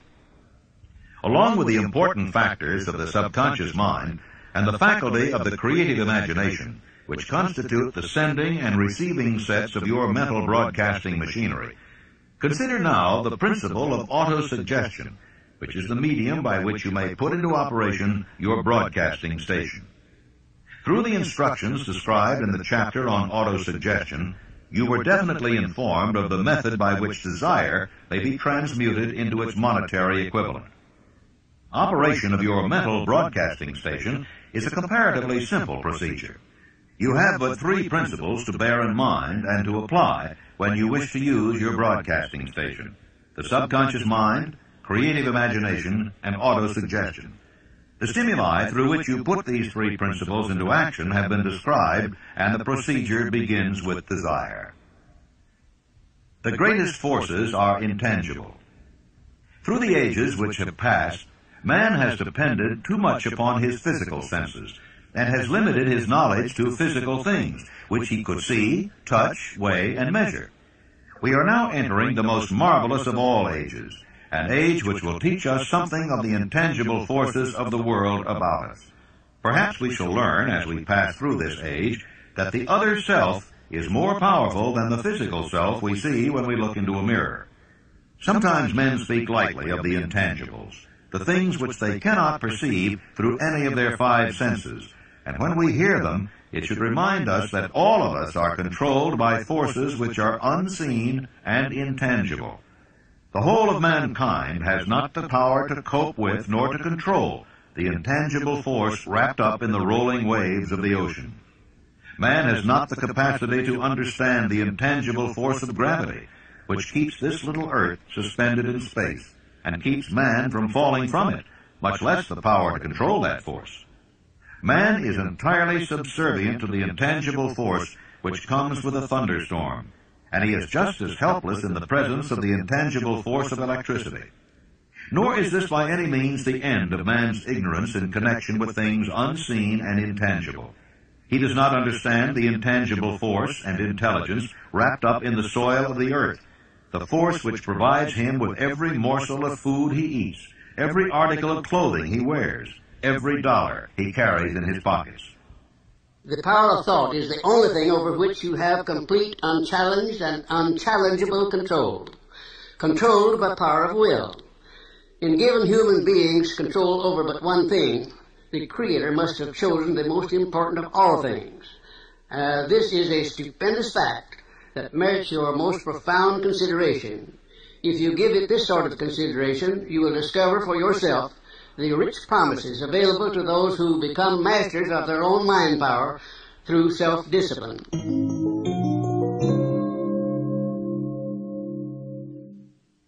The sixth sense, the door to the temple of wisdom, the 13th step toward riches.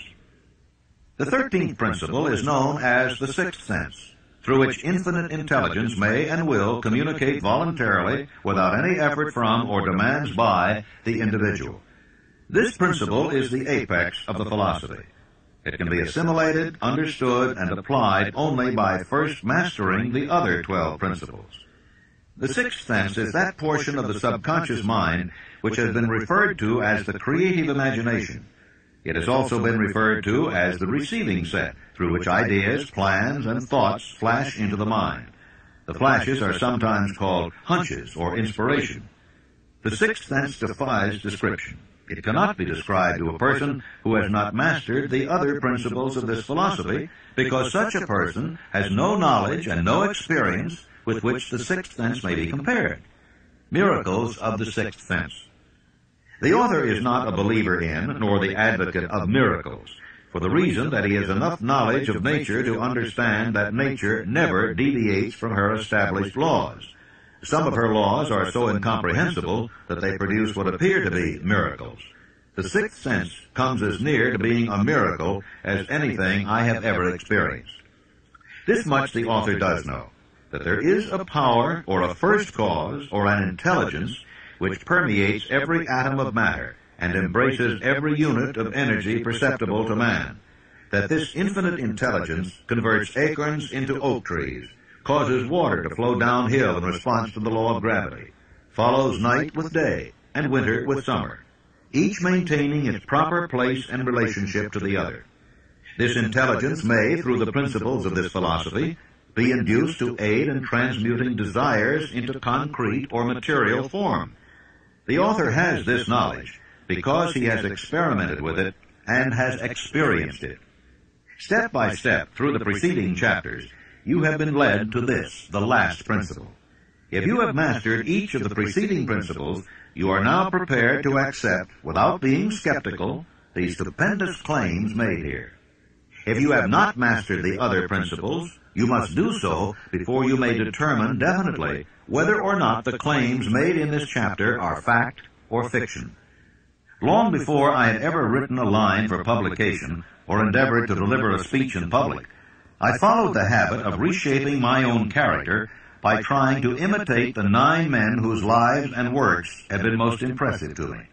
These 9 men were Emerson, Paine, Edison, Darwin, Lincoln, Burbank, Napoleon, Ford, and Carnegie. Every night, over a long period of years, I held an imaginary council meeting with this group whom I called my invisible counselors. I had a very definite purpose in indulging my imagination through these nightly meetings. My purpose was to rebuild my own character so it would represent a composite of the characters of my imaginary counselors. Realizing, as I did early in life, that I had to overcome the handicap of birth in an environment of ignorance and superstition, I deliberately assigned myself the task of voluntary rebirth through the method I have described above. Building character through autosuggestion. I knew, of course, that all men have become what they are because of their dominating thoughts and desires. I knew that every deeply seated desire has the effect of causing one to seek outward expression through which that desire may be transmuted into reality. I knew that self-suggestion is a powerful factor in building character, that it is, in fact, the sole principle through which character is built. With this knowledge of the principles of mind operation, I was fairly well armed with the equipment needed in rebuilding my character. In these imaginary council meetings, I called on my cabinet members for the knowledge I wished each to contribute. My method of addressing the members of the imaginary cabinet would vary according to the traits of character in which I was, for the moment, most interested in acquiring. I studied the records of their lives with painstaking care. After some months of this nightly procedure, I was astounded by the discovery that these imaginary figures became apparently real. Each of these 9 men developed individual characteristics which surprised me. For example, Lincoln developed the habit of always being late, then walking around in solemn parade. He always wore an expression of seriousness upon his face. Rarely did I see him smile. That was not true of the others. Burbank and Payne often indulged in witty repartee which seemed at times to shock the other members of the cabinet. These meetings became so realistic that I became fearful of their consequences and discontinued them for several months. The experiences were so uncanny, I was afraid if I continued them, I would lose sight of the fact that the meetings were purely experiences of my imagination. This is the first time that I have had the courage to mention this. Heretofore, I have remained quiet on the subject, because I knew from my own attitude in connection with such matters that I would be misunderstood if I described my unusual experience. I have been emboldened now to reduce my experience to the printed page, because I am now less concerned about what they say than I was in the years that have passed. Lest I be misunderstood, I wish here to state most emphatically that I still regard my cabinet meetings as being purely imaginary, but I feel entitled to suggest that while the members of my cabinet may be purely fictional, and the meetings existent only in my own imagination, they have led me into glorious paths of adventure, rekindled an appreciation of true greatness, encouraged creative endeavor, and emboldened the expression of honest thought. Tapping the source of inspiration. Somewhere in the cell structure of the brain is located an organ which receives vibrations of thought ordinarily called hunches. So far, science has not discovered where this organ of the sixth sense is located, but this is not important. The fact remains that human beings do receive accurate knowledge through sources other than the physical senses. Such knowledge generally is received when the mind is under the influence of extraordinary stimulation. Any emergency which arouses the emotions and causes the heart to beat more rapidly than normal may, and generally does, bring the sixth sense into action. Anyone who has experienced a near accident while driving knows that on such occasions the sixth sense often comes to one's rescue and aids by split seconds in avoiding the accident. My original purpose in conducting council meetings with imaginary beings was solely that of impressing my own subconscious mind through the principle of autosuggestion with certain characteristics which I desired to acquire. In more recent years, my experimentation has taken on an entirely different trend. I now go to my imaginary counselors with every difficult problem which confronts me and my clients. The results are often astonishing, although I do not depend entirely on this form of counsel. The starting point of all achievement is desire. The finishing point is that brand of knowledge which leads to understanding, understanding of self, understanding of others, understanding of the laws of nature, recognition and understanding of happiness. This sort of understanding comes in its fullness only through familiarity with and use of the principle of the sixth sense. Before you can put any portion of this philosophy into successful use, your mind must be prepared to receive it. The preparation is not difficult. It begins with study, analysis, and understanding of three enemies which you shall have to clear out: indecision, doubt, and fear. The sixth sense will never function while these three negatives, or any one of them, remain in your mind. The members of this unholy trio are closely related. Where one is found, the other two are close at hand. The 6 basic fears. There are 6 basic fears, with some combination of which every human suffers at one time or another. Most people are fortunate if they do not suffer from the entire 6. Named in the order of their most common appearance, they are the fear of poverty, the fear of criticism, the fear of ill health. That's at the bottom of most of one's worries. The fear of loss of love of someone, the fear of old age, the fear of death. All other fears are of minor importance. They can be grouped under these 6 headings. Fears are nothing more than states of mind. One state of mind is subject to control and direction. Man can create nothing which he does not first conceive in the form of an impulse of thought.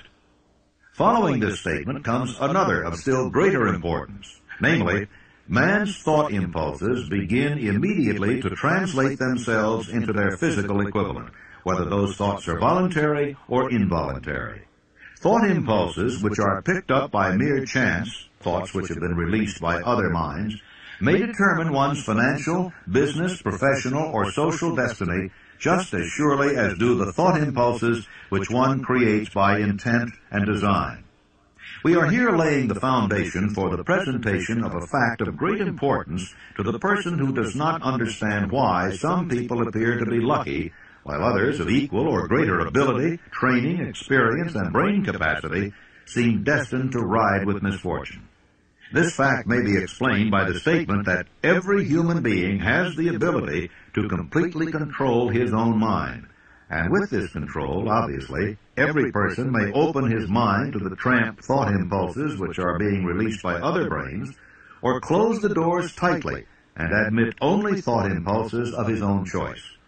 Nature has endowed man with absolute control over but one thing, and that is thought. This fact, coupled with the additional fact that everything which man creates begins in the form of a thought, leads one very near to the principle by which fear may be mastered. If it is true that all thought has a tendency to clothe itself in its physical equivalent, and this is true beyond any reasonable room for doubt, it is equally true that thought impulses of fear and poverty cannot be translated into terms of courage and financial gain. The 6 basic fears become translated into a state of worry through indecision. Relieve yourself forever of the fear of death by reaching a decision to accept death as an inescapable event.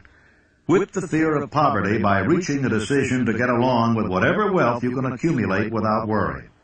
Put your foot upon the neck of fear of criticism by reaching a decision not to worry about what other people think, do, or say.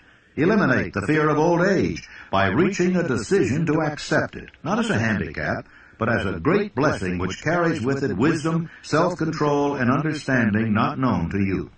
Acquit yourself of the fear of ill health by the decision to forget symptoms. Master the fear of loss of love by reaching a decision to get along without love if that is necessary. Kill the habit of worry in all its forms by reaching a general blanket decision that nothing which life has to offer is worth the price of worry. With this decision will come poise, peace of mind, and calmness of thought, which will bring happiness. A man whose mind is filled with fear not only destroys his own chances of intelligent action, but he transmits these destructive vibrations to the minds of all who come into contact with him, and also destroys their chances. The devil's workshop. In addition to the 6 basic fears, there is another evil by which people suffer. It constitutes a rich soil in which the seeds of failure grow abundantly. It is so subtle that its presence often is not detected. This affliction cannot properly be classed as a fear. It is more deeply seated and more often fatal than all of the 6 fears. For want of a better name, let us call this evil susceptibility to negative influences. Men who accumulate great riches always protect themselves against this evil. The poverty-stricken never do. Those who succeed in any calling must prepare their minds to resist the evil. If you are reading this philosophy for the purpose of accumulating riches, you should examine yourself very carefully to determine whether you are susceptible to negative influences. If you neglect this self-analysis, you will forfeit your right to attain the object of your desires. How to protect yourself against negative influences. To protect yourself against negative influences, whether of your own making or the result of the activities of negative people around you, recognize that you have a willpower and put it into constant use until it builds a wall of immunity against negative influences in your own mind.